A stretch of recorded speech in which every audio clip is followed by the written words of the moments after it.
Alright, lads, so yesterday we showcased a 1000-year Blood War team, some of my favorite characters of the year, and the best characters, aka the characters Caleb want you to use for this particular quest and limit breaker. And with this particular team, we were able to get to like stage 33. But for today's video, I wanted to try some different alternatives, characters that you can use if you hypothetically don't own any of these three characters. Now, coincidentally, it's some of my other favorite characters of the year, and they're also more 1000-year Blood War characters. But these are also substitutes, if not maybe even better options, depending on how many characters you have transcended. But for slot number 1, we're going to be using CHOJIGOAT. CHOJIGOAT in slot number 1. He is a technique melee character with Quincy Killer, so he crushes off all three things you want to have for a slot number 1 character. In this case, we're going with full SP and also a mixture of recharge and full stamina. When it comes to Transcendent Investment, we have him level 10 SP, level 10 focus, with full stamina and also long stride as bonus abilities. Remember, this game mode is kind of like a speedrun game mode. You want to be fast as possible. And Chojo should be really good here because he does have a pretty good damage output, all things considered. Like, he has Frenzy +2, and he just does significantly more damage to enemies that you do paralyze, but he has an increased chance to inflict stars on him. So,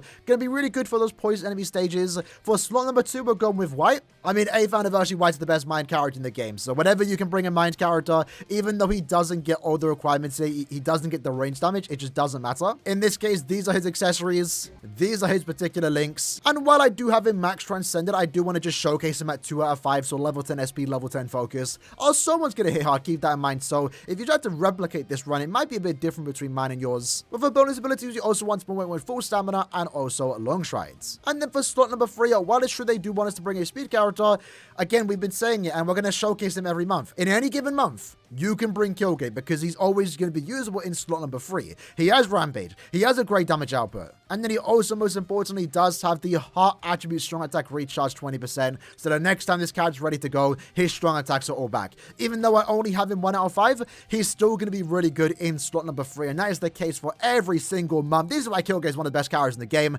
For his build, though, we're going with these 3 accessories. And of course, a mixture of full stamina and also a recharge. Bonus abilities include full stamina and also long stride. So again, the standard stuff which you want to do when it comes to the limit breaking game mode. Let's jump into it and see how far we can get with this particular 1000-year Blood War team. Alright then, here we go. Starting off with CHOJIGOAT. One thing I'll know right away is that CHOJIGOAT... this is why I hate using White. Like, White just keeps... Look at this! Let me move! Let's restart that, though. That was a bad start. So let's just use our SA1 just in case. The no affiliation enemies are quite annoying, I will say, when it comes to their activation time. Not as bad as human enemies, to be fair, but the fact they can attack you from far away is kind of annoying. Unfortunately, with Killgate here, we did not get the SP boost until right at the end, but that's fine. We're building up Killgate's damage. But one thing I noticed with CHOJIGOAT, almost what I expect, is that, yeah, the SA that he does have are not the best. In terms of range, if we had a beam, we'd be able to clear the stage significantly faster. But CHOJIGOAT is not a traditionally, high damage output character, but you're going to see here when we actually use our SA3 right now, go straight into the final wave, and look at that, they're all already paralyzed. You love to see him. We're doing 200k per hit. I mean, you don't expect these damage numbers from CHOJIGOAT, but he's pulling through. Let's finish up with the SA1. There we go, not too bad. We're currently on the boss stage for White. If White didn't have insane heals, man, I would not want to run him right now, I'm not going to lie. But to be fair, he is probably the best character on our team right now. He is carrying us. And I guess it is really nice, though, to be fair, that we can make mistakes with White, and it just not matter. To the same extent, Killgate too. We have the built-in healing with the drain. Killgate and White, we can afford to take damage. With CHOJIGOAT, not so much. If CHOJIGOAT gets hit, run is over. But right now, that is 1 lap already done. Let's use our SA3 once more. We have 3 minutes to spare. If I could just get to use my SA3, there we go. And to be fair, I have no idea what the goal is for this particular run. I would like to see if we could potentially reach stage 30, although I doubt it. But at the same time, the main goal for most teams is trying to get to stage 20. If we can do that, it's a good team. It's a good team. 40 CHOJIGOAT is kind of let us down there. More so me, actually. I'm kind of wasting my strong attacks. But White thus far is still cleaning up. Killgate, unfortunately, did take a bit of damage there, but with 1 strong attack, we're back up to full stamina. Now, the question is, when do I want to use my strong attacks? And there's 1 enemy got left alive, really. Let's go here, though. Use our SA2. We want to try and paralyze all of them at the same time. Let's use our SA3. There we go. They're all paralyzed. They get unparalyzed. They get paralyzed right back. It's kind of funny. Let's back up, though. The safe zone's kind of at the bottom, but this is a good safe zone, too. As long as we're ready for the attacks, don't get hit, we should be fine. And as long as we don't get paralyzed, it's also fine, too. So 1 or 2 strong attacks should put these down. Looked like the answer was 2. Speaking of 2, we have 2 minutes left. Stage 17, so we're definitely getting to stage 20. But the question is, can we get to stage 30? And right now, I have no idea when to use my Soul Bomb, but we're definitely going to use it the next time we come to one of these stages. I know White Soul Bomb instantly nukes the stage that we're on, though. But I think nuking with Chojo might be the play here because Chojo's runs look to be the slowest. And even Kyoge's not too bad here. Let's use our SA3. There we go. Hopefully we can be out this particular stage in just 20 seconds. Let's go up here, use our SA1. Make sure that SA3 hits everyone. Yeah, look at that, man. Like, the enemies get absolutely rinsed by Kyoge. There we go. Lovely run. 10 seconds more than I actually thought we'd have.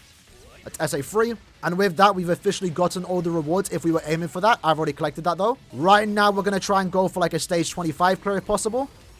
Let's use our SA2 there into the 1.